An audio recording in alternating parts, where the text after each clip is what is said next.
Hi everybody. I'm coming to you on a Wednesday morning from the Mobile. I am here because I'm going to give you a speech today, and I hope that you learn a couple of things from this speech. You are more than welcome and encouraged to get out the little rubric and give me a grade if you'd like to. I'd love to hear your feedback. I'd love to take your constructive criticism. I know that I have my speaking tics. I know I have things that drive people crazy. I know I tend to ramble. So let's talk about what the non-purposes of this are. First, non-purposes, this is not designed to be in the 5 to 7 minute window. So if you want to just right now circle that on the rubric and say minus 5%, that's fine. It's not designed to be a 5 to 7 minute speech. Secondly, this is not necessarily designed to be an L2K speech from the standpoint of the STEM. I have not focused on the math, the science, and the technology of what I'm about to talk to you with, just because I wanted to focus on something else for this. I definitely could have driven that speech more down that path. So I want to make sure you hear that and that you don't think that this is an appropriate STEM level of research. The purposes of this speech are threefold. Did I just hold up 4 fingers? Threefold, okay? Thing number one is to give you guys some ideas about maybe how to use and incorporate some visual aids. So some ideas for what you could do with visual aids and maybe some ways that you could use them.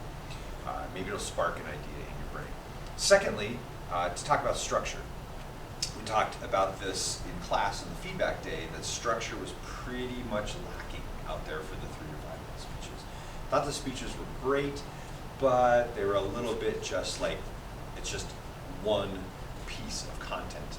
We didn't necessarily see that idea of where the speaker has been, where the speaker is, and where the speaker is going, a clear introduction that bridges into a clear body with distinct subtopics that then bridges into a distinct conclusion that wraps up the speech. So hopefully you see that today. Hopefully.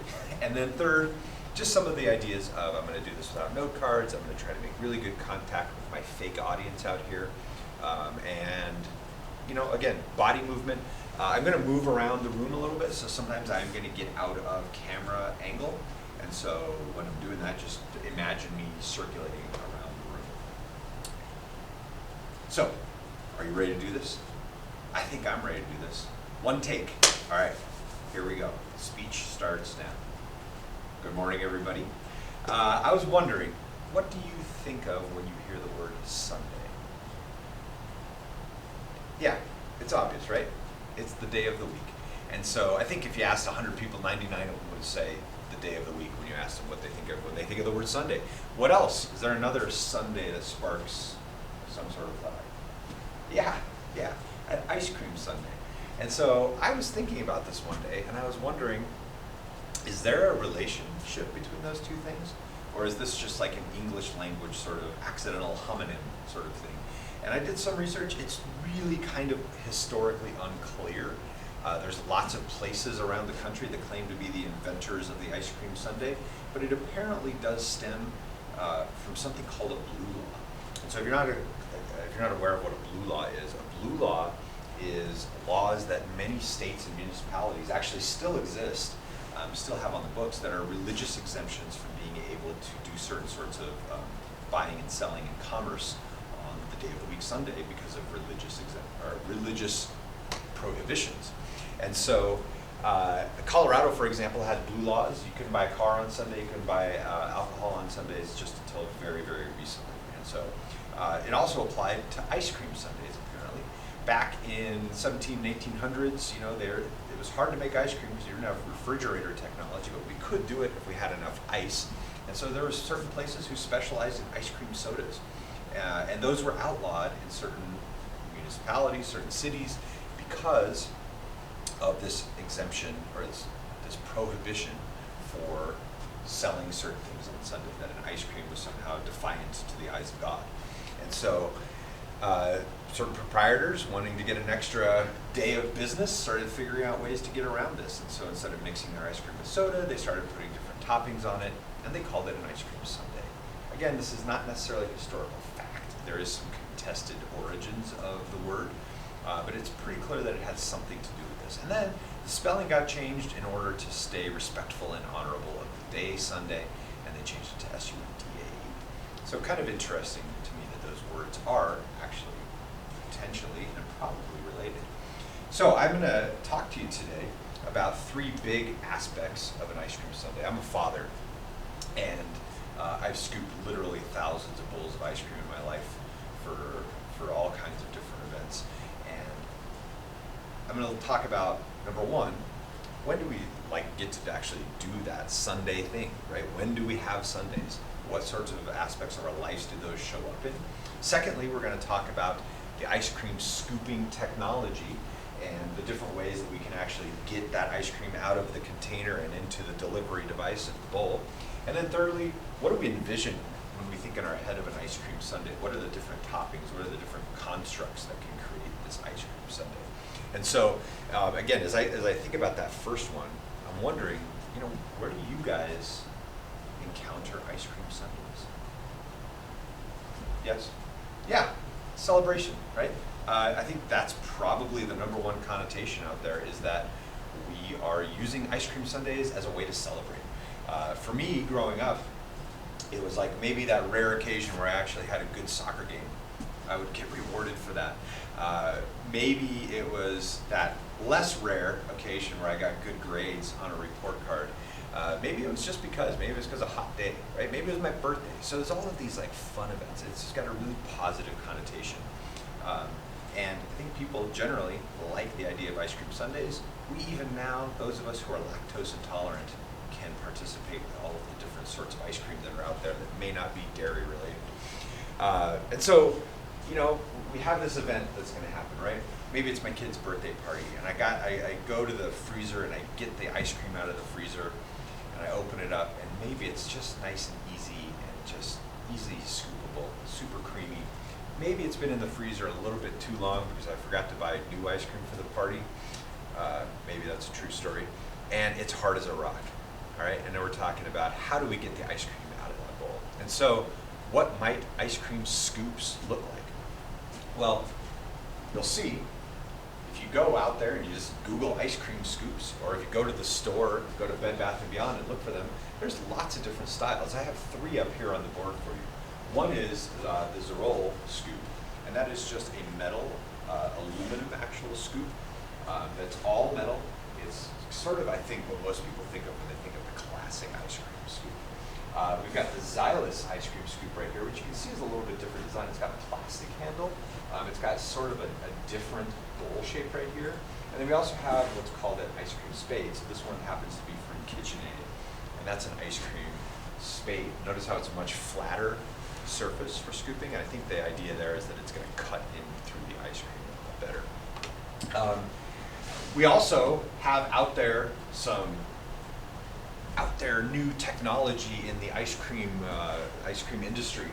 So there's, people are trying to come up with always a better mousetrap, right?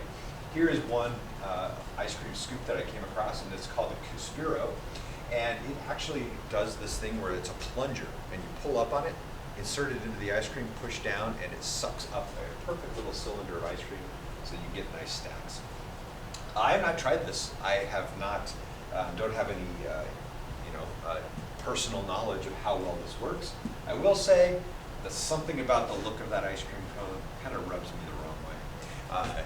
So those are just some ideas for ice cream scoop technology. I actually have a few from my own kitchen that I was able to bring in today. And I actually have right here that just classic metal scoop. All right, fits in the hand really nice. I also have this, which is a plastic scoop. Plastic handle, but metal scoop. Very, very similar in the shape of the actual scoop, as you can see. They're both bowl-shaped. I also have right here another sort of technological one, which is the ice cream scoop that, if you can see in here as I walk around, has an actual little device that is designed, once you scoop the ice cream, to then pop that ice cream out. I will tell you that from experience, this does not work very well.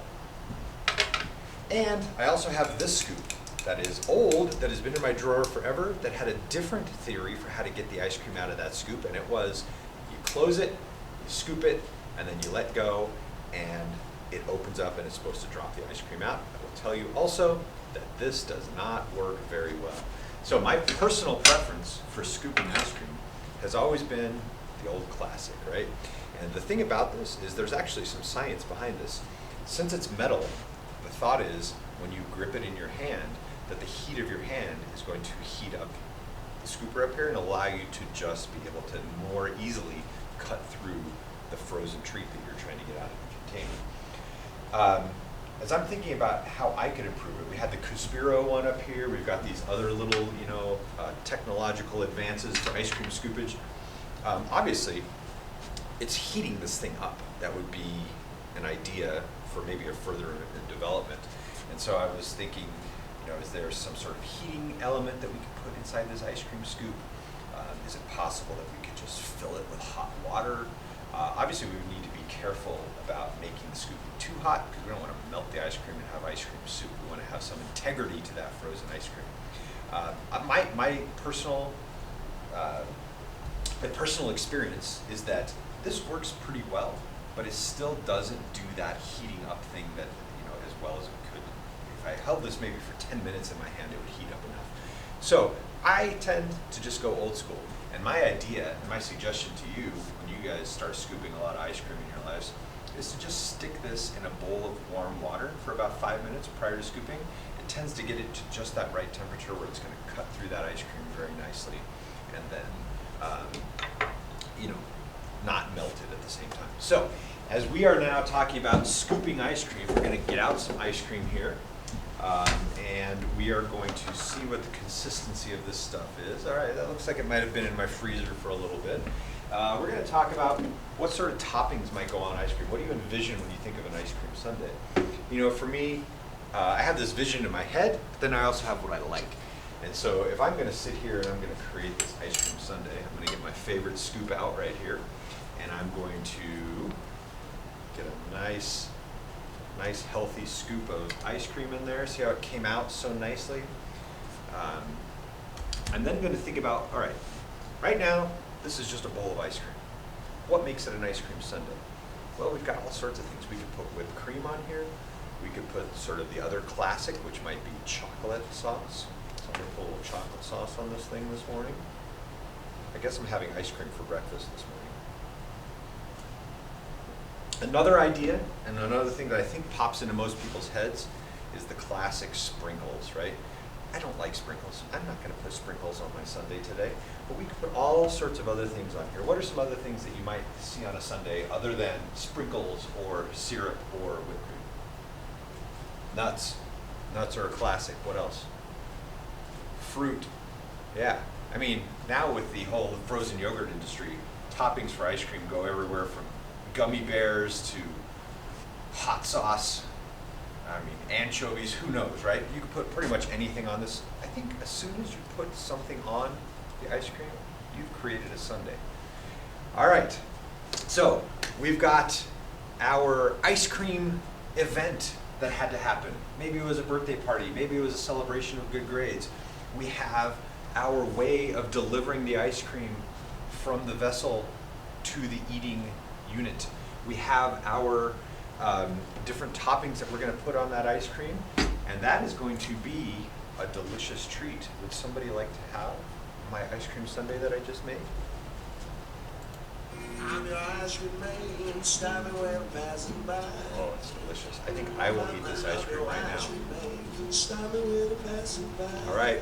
Hope you enjoyed my speech. I hope that someday I get to actually make you an ice cream sundae in person in this classroom. I welcome your feedback. I welcome your comments. Let's analyze this together. All right. Have a good day.